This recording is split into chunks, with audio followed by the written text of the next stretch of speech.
I am the youngest girl in Asia to pass my 10th grade at the age of 8 years.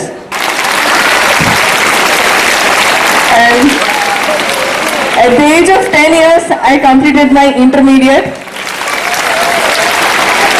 And at the age of 13 years, I completed my graduation and became youngest journalism graduate in India.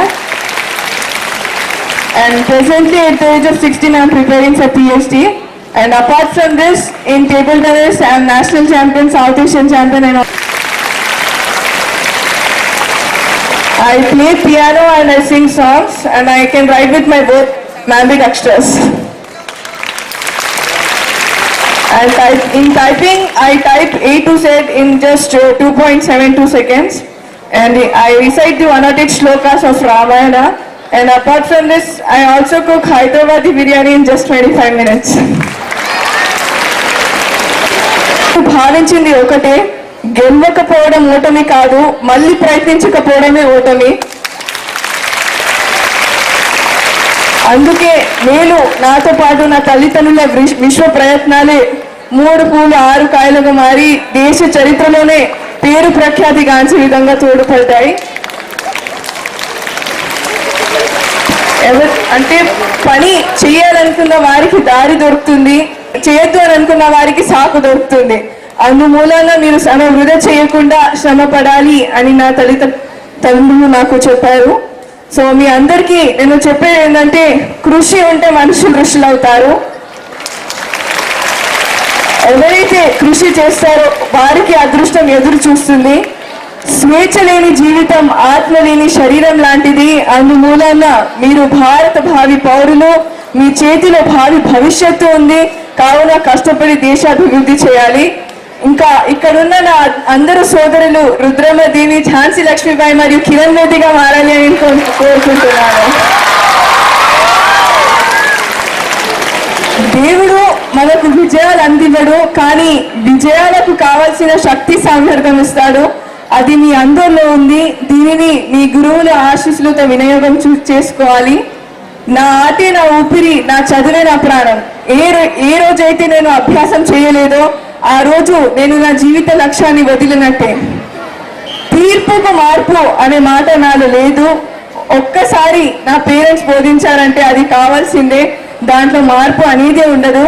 ఇంకా ఏ క్రమశిక్షణ లేకుండా, ఏ లక్షణం లేకుండా సంచరించడం మృగంతో సమానమని నా తల్లిదండ్రులు బోధించారు.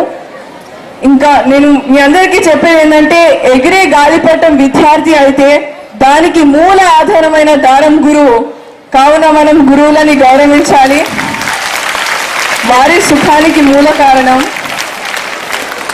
ఇల్లు బాగుపడాలంటే బాధ్యత గల తండ్రి ఉండాలి. సమాజం బాగుపడాలంటే బాధ్యత గల నాయకులు ఉండాలి. కానీ మనం బాగుపడాలంటే మంచి స్నేహితులు మనం వెంటుండాలి. అటువంటి స్నేహితులను ప్రదానం చేసిన ఈ శ్రీ ప్రకాష్ స్కూల్ని మీరు ఎల్లప్పుడూ రుణపడి ఉంటారు అని నేను భావిస్తున్నాను. సో రూపాయల కన్నా రూపం గొప్పది, వేల కన్నా వినయం గొప్పది, లక్షల కన్నా లక్షణం గొప్పది, కోట్ల కన్నా కొనలేని మన నరసింహారావు గారి జీవితం గొప్పది అని నేను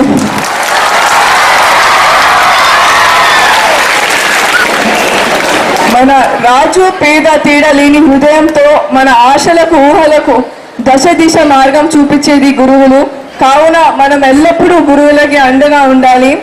విద్యార్థుల కళలకు కళలు ఇచ్చేది గురువులు. ఇంకా ఆ కళలు సాకారమైనప్పుడు ముందు మురిసిపోయేది గురువే. కావున కళ్ళ గొప్పటం లేకుండా అపార సేవలు అందిస్తున్న గురువులకు నా యొక్క వందనాలు. ఇక్కడ ఉన్న గర్ల్స్ కి నేను చెప్పేది ఏంటంటే, ప్రస్తుతం రోజులలో ఐశ్వర్యరాయ్ కావాలంటే అదృష్టం కావాలి, కానీ మదర్ తెరేసా కావాలంటే మంచి మనసు ఉండాలి. సో ఆ మంచి మనసు మీ అందరిలో ఉంటుంది. యుద్ధాల లక్ష్యాలు గెలవడం ముఖ్యం కాదు, తల్లి మనసు గెలవడం అతి ముఖ్యం అని నేను భావిస్తున్నాను. ఆదిశక్తిని పువ్వుతో పోల్చకు వాడిపోతుంది, మంచుతో పోల్చకు కరిగిపోతుంది, ఆకుతో పోల్చకు రాలిపోతుంది. కానీ సగౌరవంగా ఇష్టపడి ఆదిశక్తిని చిరునవ్వుతో పోల్చు శాశ్వతంగా ఉండిపోతుంది అని నేను భావిస్తున్నాను. మనము అందరము కష్టపడకుండా కేవలం అదృష్టం మీదే ఆధారం పడితే 100 జన్మలెత్తిన విజయాన్ని సాధించలేము. కావున మనం కష్టపడకుండా ఇష్టపడి చేసే పనులు దేశానికి ఉపయోగపడతాయి. కాలాన్ని కన్నా కఠినమైన గురువు ఎవరు లేరు. ఎందుకంటే కాలాన్ని వృధా చేసుకోవడం నిన్ను నీవే దోపిడీ చేసుకోవడం. కావున మీ బంగారు భవిష్యత్తు మీ ముందు ఉంది. దీనిని మీరు వజ్ర వైడూర్యాలతో అలంకరించండి. మనసు అంతనిది ఆకాశం, ఆగనిది కాలం, అంతరించిపోయేది జీవితం, అనునిత్యం మీ తోడు ఉండేది శ్రీప్రకాష్ స్కూల్ అని నేను భావిస్తున్నాను.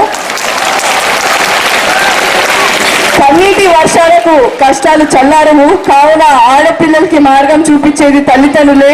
అందువలన నా తల్లిదండ్రులే నా జీవన ఆధారం. చెట్టుకు కాయ బరువు కాదు, కానీ ఈ రోజులలో ఆడపిల్లలు బరువు అవుతున్నారు అని తరుణంలో దీనిని తప్పు అని రుజువు చేయడానికి నేను కిరణ్ బేదీని స్ఫూర్తిగా తీసుకుంటున్నాను. భారత్ మాతాకి